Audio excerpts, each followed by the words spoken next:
rencana pemerintah ya begitu atau harapan dari pemerintah bahwa kita harus segera bisa swasembada energi begitu ya Pak ya dan juga mandiri secara energi. Bagaimana IGS melihat pemanfaatan gas bumi Pak sejauh ini dan juga mungkin boleh dijelaskan Pak untuk pemenuhan energi di dalam negeri saat ini kondisinya seperti apa Pak? Ya, terima kasih. Jadi kalau kita lihat gas ini merupakan suatu energi yang sangat strategis di Indonesia saat ini. Dan penggunaannya sudah mulai berkembang. Dan saat ini terutama di bidang industri. Di industri sendiri yang paling banyak memanfaatkan ini adalah industri pupuk. Baik sebagai raw material maupun sebagai energi. Kemudian diikuti oleh industri-industri lain seperti industri baja, petrochemical, industri keramik, dan lain-lain. Dan yang kedua dimanfaatkan juga di bidang kelistrikan. Di mana PLN sangat besar sekali menyerap energi gas ini sebagai pembangkit listrik. Dan yang terakhir juga dimanfaatkan untuk residensial dan juga transportasi. Nah, sehingga kami melihat peran ke depan untuk mendukung kemandirian energi, gas ini merupakan suatu energi yang sangat berperan sangat besar. Menuju kita akan menjadi net zero emission pada tahun 2060 nantinya. Baik, tapi secara supply dari gas sendiri Pak, saat ini Anda melihat apakah sudah bisa atau bahkan mungkin melebihi Pak daripada demand yang ada di tanah air saat ini? Saat ini bisa dikatakan kita pada titik yang berimbang antara supply dan demand. Namun dengan target-target ke depan dari pemerintah sekarang, contohnya ingin mendorong pertumbuhan 8%, tentu otomatis energi juga harus mendukung untuk pertumbuhan tersebut. Dan kami melihat pertumbuhan energi khususnya gas ini akan meningkat dari tahun ke tahun. Ini di tahun 2025, 2026, 2027 dan seterusnya. Sampai dengan mungkin 2050. Ini akan meningkat secara terus-menerus setiap tahunnya. Nah, bagaimana dengan sisi supply-nya sendiri? Saat ini sebetulnya Indonesia cukup berlimpah dengan penemuan-penemuan cadangan gas yang ada. Namun cadangan-cadangan ini cukup tersebar, artinya cukup jauh dari pasar. 80% pasar atau demand gas saat ini berada di Pulau Jawa dan Sumatera. Sedangkan penemuan-penemuan yang saat ini banyak berada di wilayah-wilayah timur yang kondisinya mungkin akan lebih jauh dari market.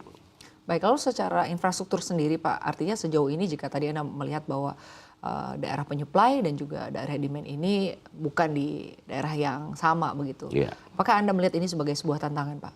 Ya, jelas ini merupakan suatu tantangan karena pengembangan gas ini sangat bergantung dengan infrastruktur.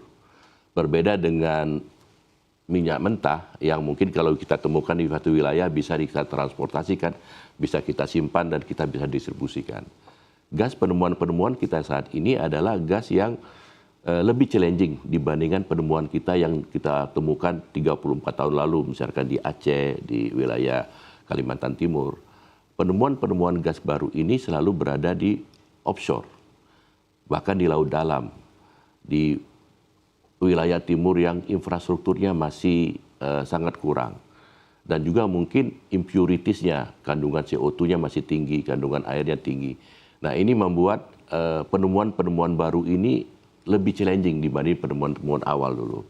Sehingga kita memerlukan suatu resource yang lebih banyak untuk mengembangkan potensi-potensi ini. Baik resource itu adalah teknologi, sumber daya manusia, dan juga modal. Baik, berbicara mengenai resource yang mungkin artinya butuh lebih baik lagi ke depannya ya Pak.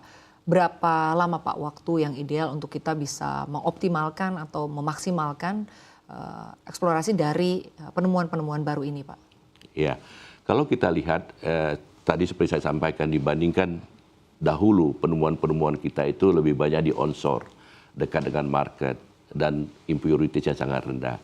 Sehingga penemuan-penemuan waspada itu pada tahap eksplorasi dan masuk pada tahap appraisal dan masuk pada eksploitasi itu kadang-kadang waktunya cukup singkat pada waktu itu.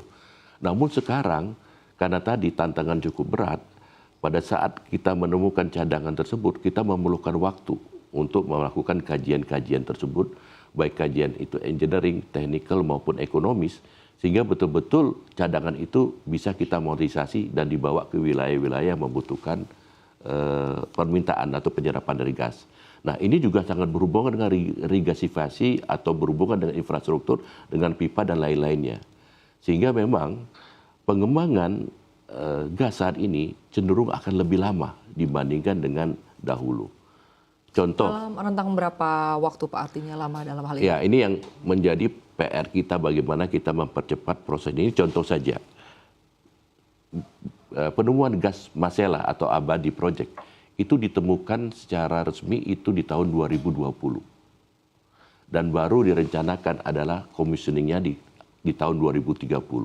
Artinya hampir 30 tahun pengembangan lapangan itu. Memang kalau dilihat, pengembangan itu sangat tergantung dengan skala, dengan kompleksitas, dengan area dan lain-lain. Tapi memang contoh Masela ini sangat ekstrim ya, karena berada di laut, di wilayah yang timurnya cukup jauh dari kondisi infrastruktur. Baik Pak, lalu kalau kita ketahui ini Pak, untuk kan gas bumi menjadi energi transisi Pak di masa transisi. Namun untuk saat ini Pak, realitanya pemanfaatan gas bumi pun boleh dikatakan belum optimal. Nah, bagaimana Pak, atau bagaimana dari IGS sendiri melihat faktor-faktor apa saja yang membuat pemanfaatannya ini boleh dikatakan belum optimal atau belum maksimal Pak? Iya, jadi memang tantangan-tantangan ini selalu ada lah ya, menghadapi bagaimana mengoptimalisasi gas. Tentu kalau kita lihat adalah bagaimana kita harus membuat perencanaan yang cukup baik. Kemudian harus ada suatu sinergi antara pemerintah dan juga pihak-pihak swasta yang mungkin berminat untuk melakukan investasi-investasi baik di sisi hulu, hilir maupun di penengah, di antara, di midstreamnya. Dan juga regulasi-regulasi yang mendukung, yang memberi insentif kepada pihak-pihak swasta ini agar lebih mudah dan punya keyakinan dalam investasinya di Indonesia ini.